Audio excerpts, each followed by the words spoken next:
first sign of trouble, the cops would always come sniffing round the witch's cunt. But they would get nothing from the drunken, pulsing throng of pushers, ravers, hipster hacks, bio-merchants, mohawk marauders, the neo-suave, chemical cocktail casualties, worshippers of the conquering worm and rat. Circuit bent androids, beat heads, gastro techies, the trooper, with a face like a broken chair, the monolith, the scrawny, scantily costume needle freak with delusions of super villainy, and the conjoined twin Betty Page vintage pin-up barmaids. You couldn't say you'd done her until you'd done them both. Nope, the cops wouldn't get a whiff unless I was there.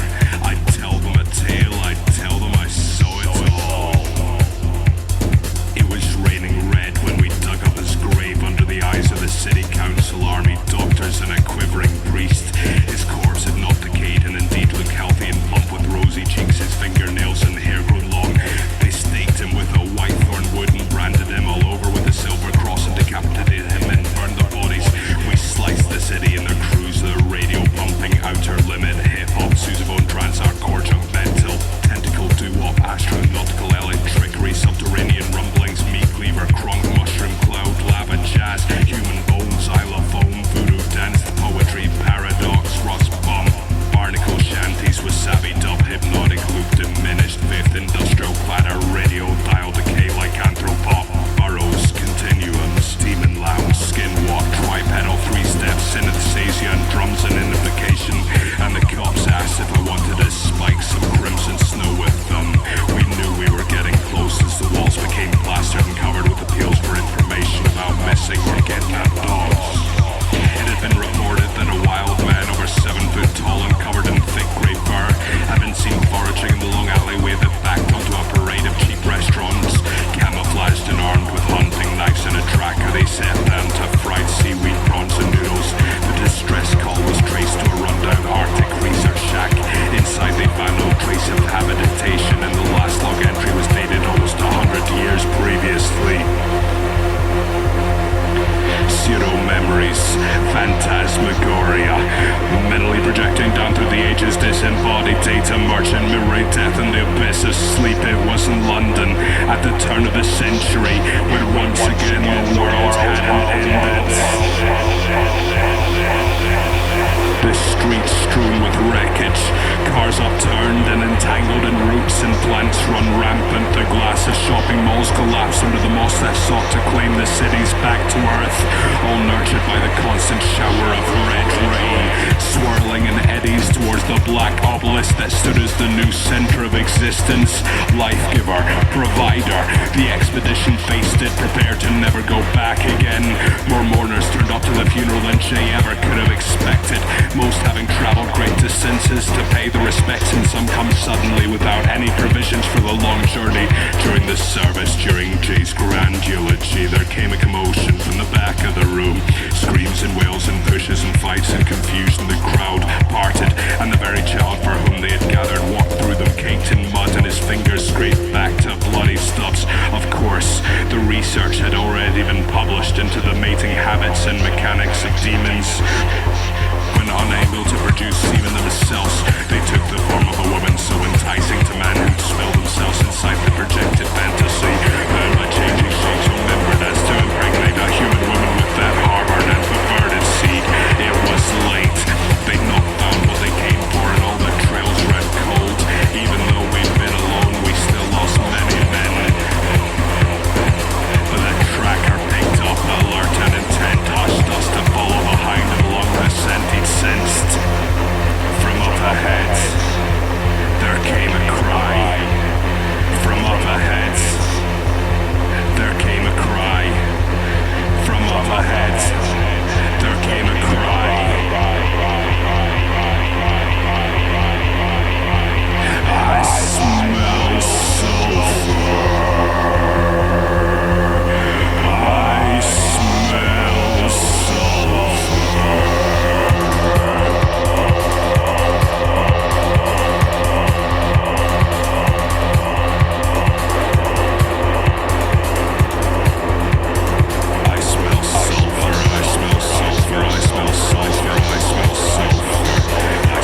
casualties, worshippers of the conquering worm and rat. Circuit bent androids, beat heads, gastrotechies, the trooper.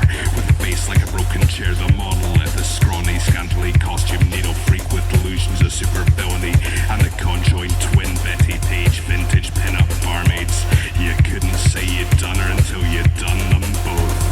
Nope, the cops wouldn't get a whiff unless I was there.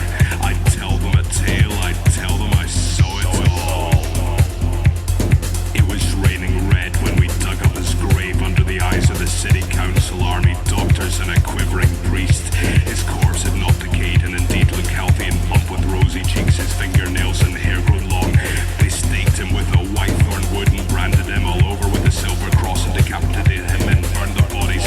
We sliced the city in their cruise, their radio bumping outer limit, hip-hop, sousaphone, trance, hardcore, junk, metal, tentacle, doo-wop, astronautical, electrickery, subterranean rumblings, meat cleaver, crunk, mushroom, cloud, lava, jazz, human bones, xylophone, voodoo, dance, poetry, paradox, rust bomb, barnacle shanties, wasabi dub, hypnotic loop, diminished fifth industrial clatter, radio dial decay like anthropop, burrows, continuums, demon lounge, skin walk, tripedal, three-step, synesthesia, and drums and identification. And the cops asked if I wanted to spike some crimson snow with them. We knew we were getting close as the walls became plastered and covered with appeals for information about missing or kidnapped dogs. It had been reported that a wild man over 7 foot tall and covered in thick grey fur had been seen foraging in the long alleyway that backed onto a parade of cheap restaurants.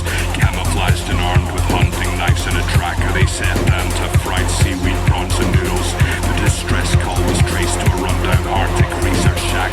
Inside they found no trace of habitation, and the last log entry was dated almost 100 years previously.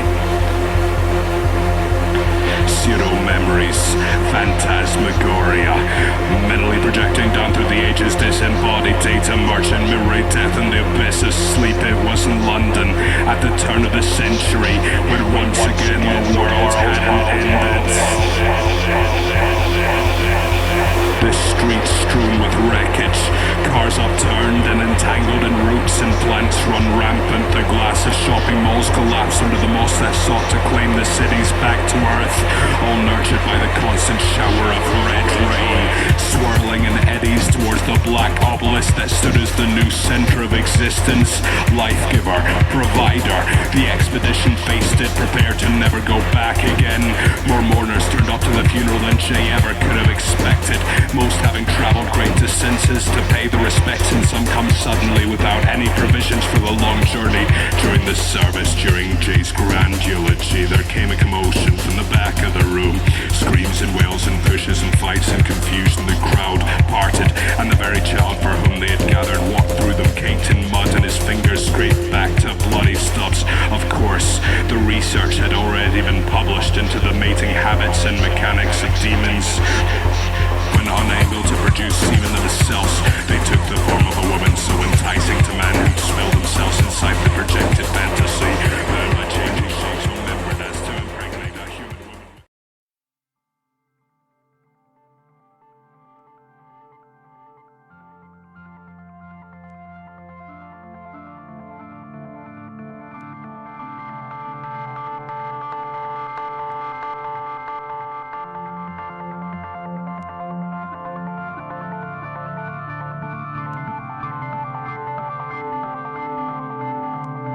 Hey, Silent, you should have seen this thing, man. John had this blue Jeep Wrangler with no doors on it. He got this thing, I can't remember what summer it was. We must have been about 18. He got this thing and he said, yo, Lloyd, check it out. I got this Jeep, man. I got to take you out in it. He said, you know, I do all kinds of stuff in this thing. I'm like, all right, cool, let's go. Where we going to go? He said, I don't know. Let's cruise down like 128 or something, which is the hot spot in Cape Cod. We're on 128. It's nothing but traffic. And we're sitting in this thing, and I keep thinking I'm going to fall out because it got no doors. But you can't fall out of anything if you're stationary. So we're just kind of riding around, and he's got some music playing. I think he had 94.5. He didn't even have a radio at all. And I was like, you know what? This is probably one of the coolest times I've ever had in my life, man. Riding this bucket with my good friend, and people looking at us like, who's the black dude? Because, you know, everywhere we went, like, they kind of knew him. You know, the man lived down there, he worked down there, went to school down there, and they'd only see me for 3 to 4 months out of the year. But anytime I was around anybody who knew John, John would say, hey guys, this is my man Lloyd. You know, Lloyd, this is so-and-so. You know, he's a cool guy. Don't worry about him. And I always respected and appreciated that. Because John could have played me plenty of times and said, oh, he's just some black dude, or he's just a black kid. No, he never did that. The man stood up for me. It was actually kind of odd. But I guess not, because if he didn't stand up for me then, we wouldn't be friends now. But that's my man. Silent like you. I mean, you've seen John, you know exactly how he gets. He can be quiet, he can talk all the shit he wants. Just depends on which mood you catch him in. And the dude's always down to have some beer. I think it's a beautiful thing. I don't know about you. But that's my man. I don't know. This is Sweet for John M, everybody.